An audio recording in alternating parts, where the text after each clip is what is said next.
Welcome, everybody, back to the Member Spotlight initiative from the Unit Faith Earth Council. We're still in our series. We're in our last week of the series where we focus on developing green skills in young people and the role of faith and youth in doing so. And I'm delighted to welcome Halak Shah. Some of you may recognize him from the panel we held on the 15th on World Youth Skills Day. It's wonderful to have Halak with us today. He's a member of our council and also works with Shrimad Rajchandra Mission Dharmapur's environmental care program, representing Jainism. So we'll hopefully hear a bit more about the faith in the program over the course of these next Yeah. 15 to 20 minutes. Thanks so much, Halak, for joining us. I'm wondering if you could start off a little bit by discussing your role within the council, but then also within the program outside of the council. Yeah. So our relation with United Nations Environment Program started like 2 to 3 years ago. We have a very well-established program called Shrimad Rajchandra Divine Touch, under which more than 215,000 kids from across 252 cities across the world have come together for life skills and value-based education and learning as a top-up program to their existing school curriculum, where we have been endorsing and inculcating values of multiple faith within them, so of leaders, of faith leaders across multiple religions, so that the kid doesn't feel absolutely acclimatized or out of place when he's studying in a metropolitan school anywhere across the world. So they should be able to know and learn to respect each other's faith. Now, as a result of this, we realized that one of the key essential principles that was lacking across the world in youth was the empathy towards nature and Mother Earth. And that was the one key umbrella thing that was enveloping all religions and faith, because we all share one single resource. So we thought that our ethos would better get exemplified if we started teaching environmental skills and principles, because then we're talking the same language that we're trying to impart to the children through multiple faith leaders by just showing them empathy towards Mother Earth. That's when we started a collaborative effort with UNEP. We started curriculum building for something called Faith for Earth Empathy Leaders Program, where Iyad and Azmaira and everybody have helped us a lot. So we built 6 modules for in 2 different versions for the age group of 12 to 18, where we compacted all the current problems related to environment and started teaching kids solutions where they could themselves become environmental leaders or stewards, driving the change ahead and asking the right questions right at a tender age, so that they know exactly how to distinguish between need, greed, and luxury. And I loved it because this is exactly the kind of people you want to collaborate with, because environmental initiatives are not only microclimatic, they actually help you emulate the solutions from other geographies, and you can avert so many disasters as well as help in rejuvenation of lands, because something that has helped revive some river in Africa can definitely help revive some river in India, some river in Argentina, Mexico. Something that's happening in Amazon can help the Sayadris of Mumbai or Maharashtra. So that's where I saw the parallels being drawn. And I see that the network or the youth council, it's made up of such a beautiful diversity of people that are actually driving change across thousands of youth in their own respective geographies, and have brought up some amazing impactful projects, which when I start talking about with my internal committee within my organization, they find so many problem solutions directly firsthand only because of these stories, which we would otherwise take a week or two of research or a week of two of talking to subject matter experts and consultants and going to corporates for fundraising, that we are directly getting access to when we listen to other stories. That's one thing that a lot of our members have been talking about in other member spotlights. Are there any other skills that in your role at the program that you work to develop? Oftentimes we think of green jobs as a very practical thing in Yeah. terms of agriculture or developing materials or things like that. But do you focus on those, or do you still mostly focus on those soft skills of networking and communication, as many of our members do? No, we do focus a lot on the hardcore skills also. So we've started these workshops with youth where just last year I had done a workshop with 2,500 youth where I taught them a waste management triathlon, under which the first half they end up learning how to do plugging. Then they run segregation races in groups of 10. So we check whether they know how the waste can be segregated. we make them run, and then we weigh the quintals that they've collected and segregated. Then from the segregated waste, we take certain materials such as coconut shells or banana leaves or something, and we teach them how to upcycle it. So under this program, we made all each of those 2,500 kids replace their plastic, porcelain, and ceramic bowls to actually coconut bowls that they themselves have chiseled and have started using for having their Maggie or soup or noodles or vegetables in the morning. So that change was a big change where they realized that something that has been coming into the groceries of their house every single week was actually something they could use as a utensil for eating in. So Mhm. that's one part of it. Then second is we take up problems that the kids give us. So they said that there are a lot of elders that are actually stuck on artificial sugars. So that's when we sought that what is it that has stopped stevia production in India. So we taught the kids to how they can take care of a stevia plant, what are the properties of a stevia plant, what all recipes they can mix it with so that their grandparents suffering from diabetes can actually take help of stevia directly in the natural form, not in the processed artificial sugar form. So that was another initiative. A third was we did upcycling of t-shirts. So every year there is this clothes collection drive that our NGO does, and then we distribute it to the needy. So this year we made them use their own used clothes by converting t-shirts that they've worn probably once or are their school jerseys or that they've outgrown over age because they're all growing, right? They're 12 to 14-year-olds, and we made them make it into these bags they use for vegetable shopping, etc. by upcycling. It's a simple craft exercise. So that itself brought such a wonderful change. They realized Mhm. that their t-shirts can be worn even as fashion and style, and can be used as shopping bags instead of plastic bags while going for vegetable shopping or going to the supermarket. Interesting. So you have sort of a circular economy, Yeah, sustainable circular use of economy materials models, built in. Oh, that's exactly. fantastic. What role does faith play in your work in terms of So do you see and yeah. in your community, do you see faith as a fundamental part of receptiveness to these initiatives? Absolutely, absolutely. So under faith, we like Jainism talks about compassion for all, owing to which every single Jain in the world is a pure vegetarian. They're not even like their food preferences are so minimalistic. We ensure that we work within the minimum. So then we try to tap that aspect of faith that you need to live a minimalistic lifestyle because that's all you need. You haven't been given those jaws and those claws and those teeth for actually having non-vegetarian food or something like that. So if your body can survive in this minimum surplus, then what is it you can do for ensuring that you not only take continuously from nature, but you also give back and help restore the balance.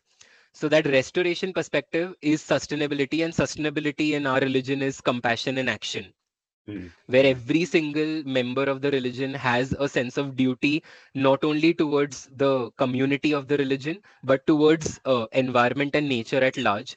So we had like this amazing seed ball preparation initiative where we asked the kids and students across India to collect the seeds that they've been having in terms of fruit, like make sure that they sun dry them and then get them. And then we took them on a nature trail, made them collect a bit of cow dung, a bit of soil, a bit of cow urine and stuff, and we made them make seed balls. Now, the worst problem of seed balling activity is that one out of every 20 seed balls may germinate. It has the worst success ratio. So there we took the kids to precision farming, which is mm. again a aspect of Jain religion where we ensure that no seed which is fertile should go waste. No grain should go waste.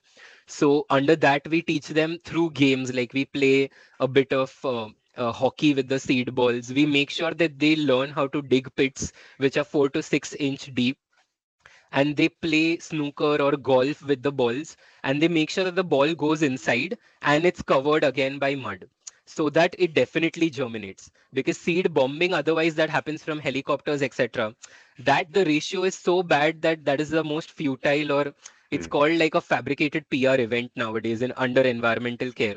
So we teach them why precision farming is the right way to go ahead. And here where the kid is himself attached, he's consumed the fruit, he's taken the seed, he's gathered the ingredients, made the seed ball, played a game with his friends, and sown the seed on the soil.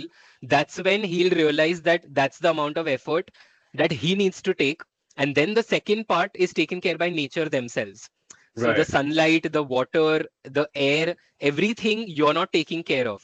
It's automatically happening. So that's where nature is restoring itself. So it's your nature to learn to restore whatever you're consuming.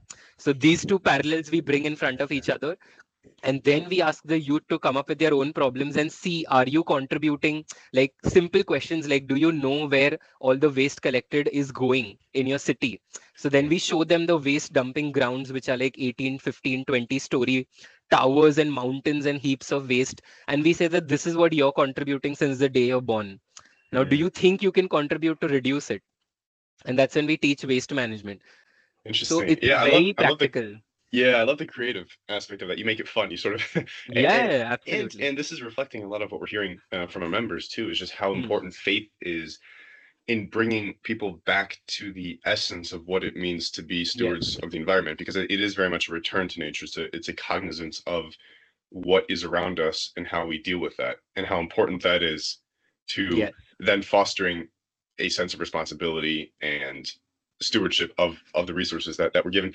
I'm wondering what fantastic initiatives, what specific outcomes have you seen from this engagement? Have you do you Hmm. do you have measurables that you do as an organization, or are you just seeing Yeah. more generally in your community that these things are being talked about more? How can you measure the impact on the skills Yeah. development that these programs are having? Correct. So currently what we did is we taken 204 odd youth and we made them go through the field curriculum. They went through all the exams and the tests, etc. So field has 60% of education and 40% of practicals. Now we told them to solve practical problems. So we're coming up with a new animal hospital. We took them to the animal hospital shed, the current animal nursing home, and then we showed them that, see, this is the problem. Today we have around 350 cows. We're having so much of cow dung that is being generated on a day-to-day basis. Now we don't know what best use to put this cow dung to, because it's too less to actually build a biogas plant out of it, and it's too more to actually just discard it. So what can we do out of it? Then the kids researched, they came back and told us that, oh, we can make bricks out of it. There is somebody who's created a technology. What if we build the post care, post surgery homes for all the dogs and for all the snakes and tortoises? What if we make them out of cow dung? And then we came up with this entire initiative called Gaucrete, which is Gau means cow and Crete is from concrete. So we started Hmm. mixing that with organic ash and Wow. lime in a certain proportion. And we built our first bricks and we tested them against rain and their compressive strength, etc. So it was perfect to make a dog kennel out of it. So then we took the kids and we told them that how many dogs can you support? Now, this is a support not in terms of money, it's a support in terms of effort. So, how many days are you ready to commit? So, the kids, they all said 4 days. So, 4 days, like daily 6 hours, they put in the effort of converting cow dung into bricks. And then they built 14 shelters which are currently being used as post care, post surgery care for any dog or any cat or any tortoise that has had a surgery at the animal hospital. Then we take them into these post operative units, basically like our ICU bed or wards for animals. And that has helped take care of them so much that their recovery rate has speeded up by 1.5 times. And there is Wow. no waste you're adding. So you're getting fresh cow dung every day. You're taking the soil from the same place, and you're using organic ash or soot, which is the wood or the firewood produces for the food that is used for the cattle. So that firewood turns into ash. So all three ingredients are from the ground. You're not spending one single kilometer of petrol to get anything to a place. Everything is there, you just source it, and it is sun dried, so you're not even baking the bricks that you do for the otherwise bricks. And you've built like such good sheds for the animals. So here we taught them circular economy, that there is Interesting. some waste that the cow is producing, that waste is being used for creating a shelter for the cow itself when it is in the time of need. So this kind of actions is where I would say quantifiable results have driven change, where today an animal hospital of 44 acres that we're building, which is worth like about 150 crores in our country, which is a huge sum of money. People at the leadership or the decision making or execution level are talking about, oh, what if we can create like these beautiful fenestrations out of these cow dung bricks? So that is the change that they have brought in by identifying a problem and trying to solve it, which is completely student driven. Yeah, I love that part about it. That it's the people, the participants actually Yeah, driving the change. And um, have you found have you found this idea of green jobs, and however you, yeah, maybe it'd be interesting to hear how you define that, but this notion of green jobs to be something that is of importance to young people in the community. And I'm thinking particularly yes. those who have done your programs. Are you starting to see more deliberate engagement in skills Yes. development that would then lead to a quote unquote green job?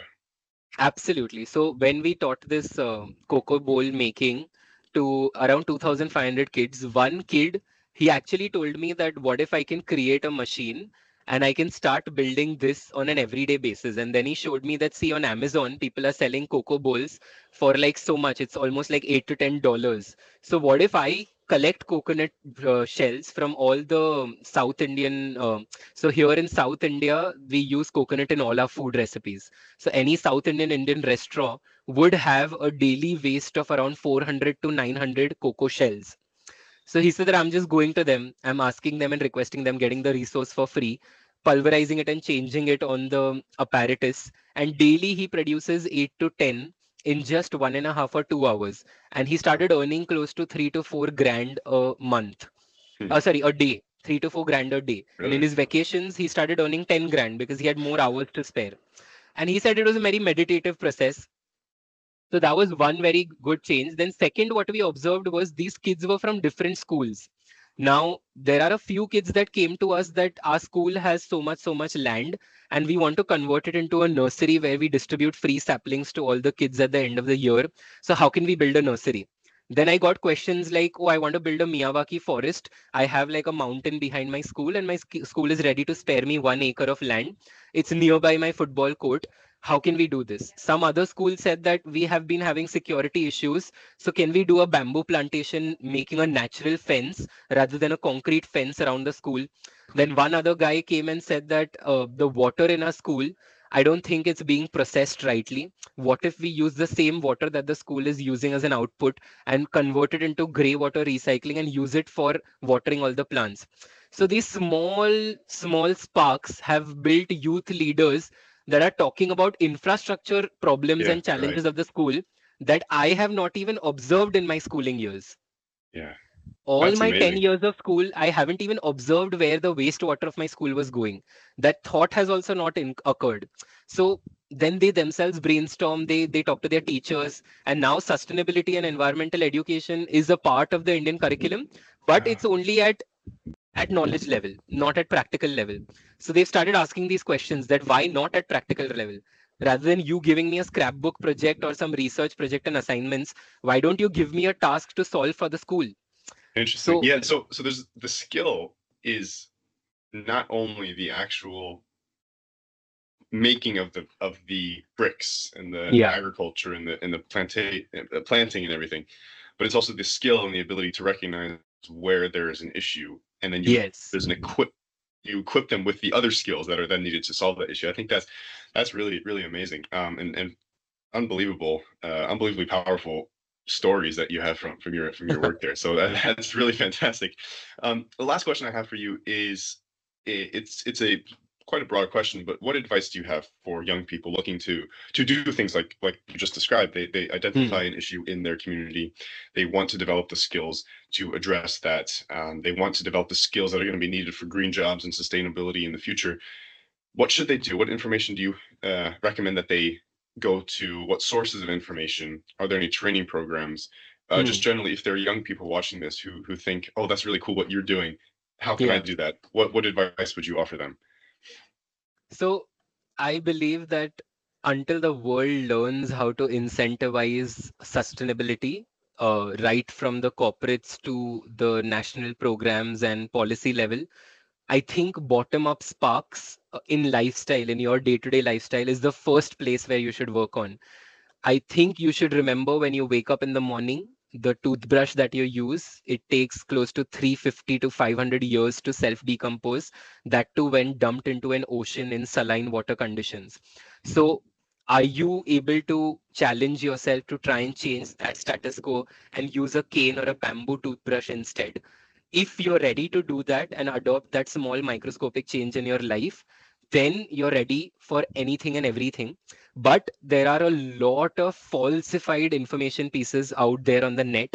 So don't believe or don't invest directly time, energy, or resources, or don't even start pitching to people for funding without actually having done a prototype yourself. So I'll just give you a story again. We had done this, we had identified a problem of all coastal villages of India where they don't have electricity because of some electricity stealing that was going on. So the kids weren't able to study. Like they had only sunlight hours to be able to study.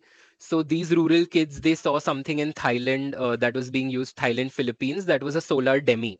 They said that if you take a plastic PET bottle, if you add like three-fourth water, and if you add 6 drops of bleaching water, and fix it into a roof, it can act as a solar bulb for them, which is completely off the grid, free of electricity. So I said, yeah, go ahead. You should definitely do this. They got all the bottles, they got the bleach, they got everything. They did this entire project for more than 200 kids in less than $2 cost, which I was very happy about. Then I said that, how are you solving the problem? The kids still don't see anything at night. You've just provided a tube light or a bulb on their roof during the day, which gives a little wide spectrum light. So then they realize that, oh, what if we make this same bottle 24 by 7? What if we put a solar panel of top of it, we get it charged, and then we put a battery electric network and start making them use this as a lamp. So they fix it on the roof, then they unfix it after the day, they put it as a lamp on their study desk, and then they use it. So again, I made the kids experiment and they failed almost 11 times. They said this is not possible. Then we went to a skill development center nearby and we asked the electricians to do this for us and make that small microgrid. So they built it, and when they implemented it, they realized what they were seeing on the DIY videos on YouTube wasn't exactly the process. So they were being hogwashed there, and they wanted me to fundraise, like each bottle with the solar panel was costing close to $7 to $8. So they were like, we need 200 kids into $8. So I was like, why do I spend till I haven't seen one successful prototype? So that's where I realized that this is what happened in even to my initiatives. When I'm thinking, I think large scale, I think that I can put a desalinization plant, I think I can put a hair recycling plant worth like so many millions of dollars and euros. But those are good success stories and case studies. What you need to do is what is befitting your environment, what is your need. Even if it's a small solar kitchen at the back and you're helping reduce food waste, it's okay. Start small, but give proven prototypes as examples to build confidence in environment. And the best part it is that our entire previous generation has made everything so simplified that it's easy for you to start from scratch. Like everything is replaced by plastic in the world. Everything is replaced by steel or metal or iron. People no longer talk about clay or mud or anything that you get from nature directly. So that knowledge system or base is so obsolete that you can almost reinvent the wheel and still call yourself Einstein by saying that this is my wheel.